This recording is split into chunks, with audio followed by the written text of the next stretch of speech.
নির্বাচন চলাকালীন বা যে কোনো রাজনৈতিক দলের কার্যালয়ে একটি গুরুত্বপূর্ণ জায়গা, সেই জায়গা হওয়া উচিত। এবং যেহেতু ইনারা বলেছেন যে আপনি এখানে একটু কম সময় দিন, আমরা বুঝে নেব, আপনি ভবানীপুরে একটু বেশি সময় দিন, সেই কারণে এই কার্যালয় করলাম এবং এই বয়স্ক মানুষগুলোর আশীর্বাদ নিয়ে। আর আমি নিজে উদ্বোধন করিনি, আমার দাদা উদ্বোধন করেছেন, আমার বন্ধু উদ্বোধন করেছেন, উনি বিশিষ্ট ব্যবসায়ী।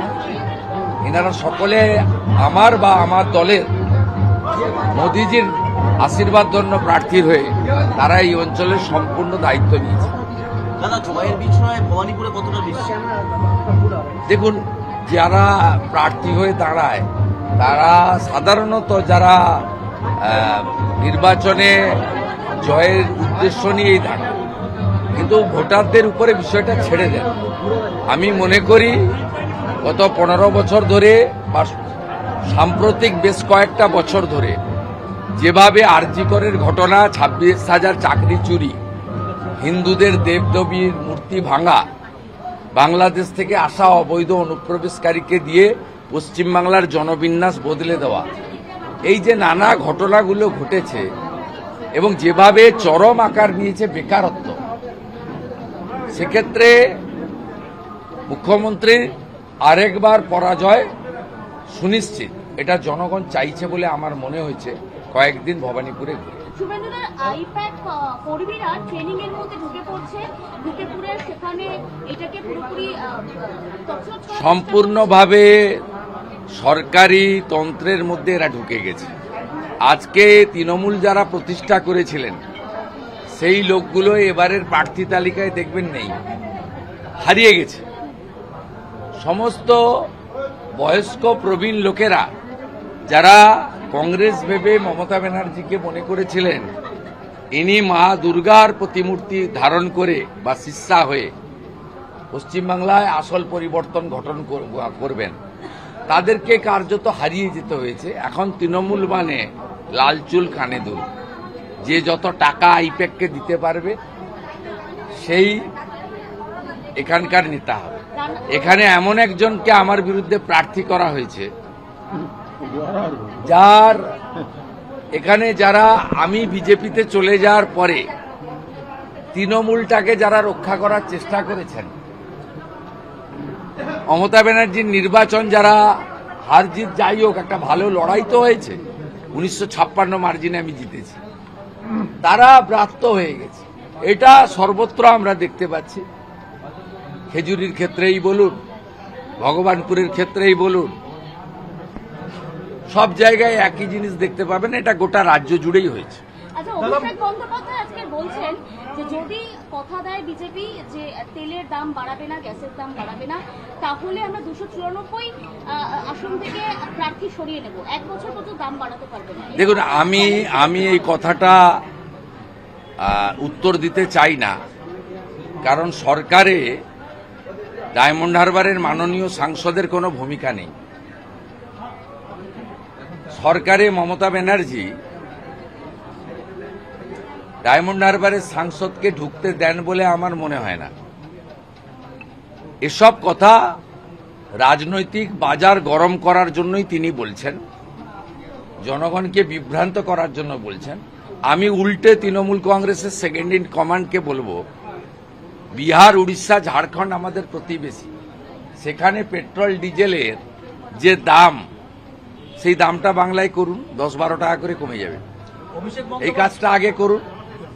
এবং রাজস্থানের ভজনলাল শর্মার সরকার, দিল্লির রেখা গুপ্ত সরকার যদি 500 টাকা করে গ্যাস দিতে পারে, তাহলে তৃণমূল কংগ্রেসেরও উচিত পশ্চিমবঙ্গে 500 টাকা করে গ্যাস দেওয়া। অভিষেক বন্দ্যোপাধ্যায় বলছেন যে বিজেপি এ রাজ্যে দাঙ্গা লাগানোর চেষ্টা করছে। অভিষেক বন্দ্যোপাধ্যায় বলছেন বিজেপি দাঙ্গা লাগানোর চেষ্টা করছে। বিজেপি দাঙ্গা লাগায় না, বিজেপি দাঙ্গা থামায়।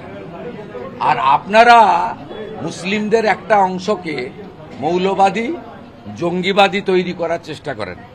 এবং আমি আমার এই অন্য মোবাইলে রয়ে গেছে, লোকসভা ভোটে 2024-এ 2021-এ আপনারা দেখেছিলেন আবু তাহের খান মসজিদের মধ্যে দাঁড়িয়ে বলেছিল এটা আমাদের অস্তিত্বের লড়াই।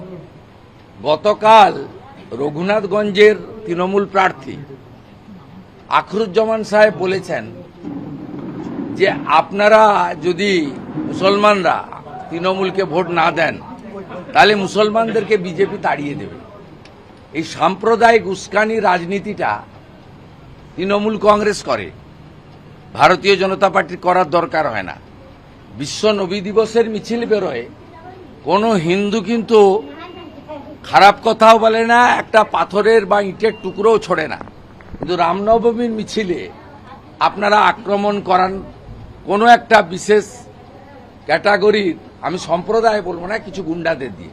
গতকাল বাসন্তীর ছবি আপনারা দেখেছেন, তাতে আজকে নন্দীগ্রামে 8 বছর পরে রামনবমীর মিছিল হলো টেঙ্গুয়া থেকে জানকীনাথ মন্দির।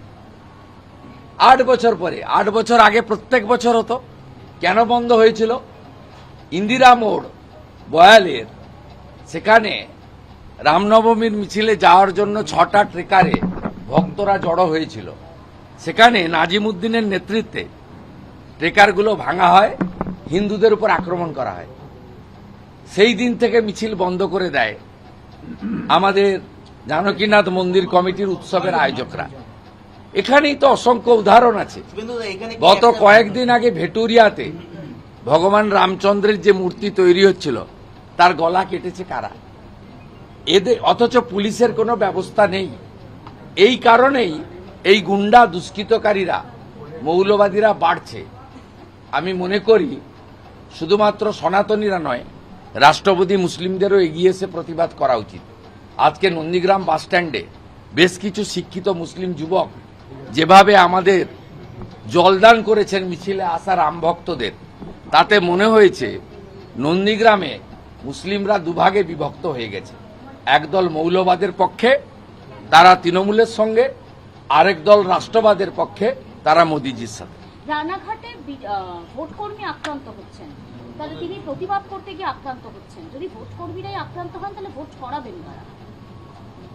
এ তো আছে, কিন্তু ইলেকশন কমিশন চেষ্টা করছেন।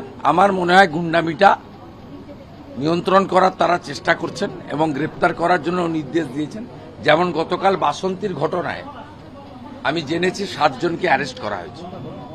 এই ব্যবস্থাগুলো নেওয়া উচিত। এর মধ্য দিয়েই জঙ্গলরাজ শেষ হবে। একটা সময় উত্তরপ্রদেশ, বিহারেও এইরকম ঘটনা ঘটত। মানুষই পারে। আপনি সবসময় পুলিশ, কেন্দ্রীয় বাহিনী, ইলেকশন কমিশনের উপর নির্ভর হলে হবে না। আপনারও নিজের কিছু দায়িত্ব রয়েছে, সেই দায়িত্ব আপনাকে পালন করতে হবে। দাদা, মমতা বন্দ্যোপাধ্যায় বলছেন যে হিটলার টিটলার ভুলে যান, টোটালটা হয়েছে বিজেপি। বিজেপির ওয়াশিং মেশিন হয়ে গেছে, গণতন্ত্রটাকে ভ্যানিশ করে দিচ্ছে, মানুষের অধিকারটাকে ভ্যানিশ করে দিচ্ছে। এদের দেখে আমাকে ঘৃণা হয়, লজ্জা হয়। মমতা বন্দ্যোপাধ্যায় বলছে দেখবেন না, তাহলে ঘৃণাও হবে না, লজ্জাও হবে না। নির্বাচন কমিশনের ওপর কতটা আপনি তো লজ্জা ছাড়া, যার কান এক কান দিয়ে কাটা রাস্তার পাশ দিয়ে যায়, যার দোকান দিয়ে কাটা তার রাস্তার মাঝখান দিয়ে যায়। আপনি 21-এ হারার পরে কি করে মুখ্যমন্ত্রী হন বলুন তো? একজনকে মানুষ রিজেক্ট করলো, আপনার তো তৃণমূলের অন্য কাউকে মুখ্যমন্ত্রী করা উচিত ছিল। আপনি লজ্জা ছাড়া বলেই এ কাজ করেন। আপনি তাকাবেন না, দেখবেন না, চোখ বন্ধ করে রাখবেন, শুধু টাকার দিকে তাকাবেন, তাহলেই হয়ে যাবে। দেব আজকে জয় শ্রীরাম স্লোগান দিলেন। তিনি বলছেন রাম তো সবার। দীপক অধিকারী, দেব অভিনেতা দেব, তিনি বলছেন রাম তো সবার। আজকে তিনি স্লোগান দিচ্ছেন জয় শ্রীরাম বলে। ভালো, আমরা তো বলি সব হিন্দু এক হোক, হিন্দু ঐক্য গড়ে তুলুন, রামনবমী পালন করুন। নির্বাচন কমিশনের উপর ভরসা করতে কিন্তু যারা মহাকুম্ভকে মৃত্যুকুম্ভ বলে, হিন্দু ধর্মকে গন্ধা ধর্ম বলে, রাম মন্দির তৈরির দিন মিছিল বের করে, তারা আর যাই হোক প্রকৃত হিন্দু হতে পারেন না। পিতৃপক্ষে কাঁচি নিয়ে বেরোন। হিন্দু বাড়ির মহিলা নামাজ পড়তে যাবেন কেন বলুন তো? আমারও তো মুসলিম বন্ধু আছে, পরিচিত আছে, আমি তাদেরও তো ঈদের শুভেচ্ছা দিই, কিন্তু আমি তো নামাজ পড়তে যাই না। ওটা তো মুসলিমদের কাজ, ইসলাম ধর্মের কাজ। আবার আমি এখানে ফিরোজা বিবি যখন এমএলএ ছিল, অনেক পুজো উদ্বোধনে যেতাম। আমি ওই ভদ্র মহিলাকে খুব সম্মান করি, শহীদ মা জননী। তিনি ফিতা কাটা পর্যন্ত আমার সাথে থাকতেন। তারপরে যখন মায়ের চরণে ফুল দিতাম, প্রদীপ জ্বালাতাম, আরতি করতাম, ধূপ ধুনা দিতাম, উনি কিন্তু ঢুকতেন না, দূরে দাঁড়িয়ে থাকতেন। একইভাবে যখন ইজতেমা, উরুস, জলসা, নামাজ হতো, সেখানেও আমি কোনোদিন অংশগ্রহণ করিনি। মুখ্যমন্ত্রী মমতা ব্যানার্জি কাকে বার্তা দেওয়ার জন্য এগুলো করেন? তিনি রামনবমীতে, এই গত দুদিন ধরে রামনবমীতে মুখ্যমন্ত্রীকে দেখেছেন আপনারা কোথাও? আপনি ঈদের শুভেচ্ছা দিয়েছেন মুখ্যমন্ত্রী আনন্দের সাথে, আর রামনবমীর শুভেচ্ছাতে বলেছেন শান্তি বজায় রাখুন। কেন, হিন্দুরা কি গন্ডগোল করেনি?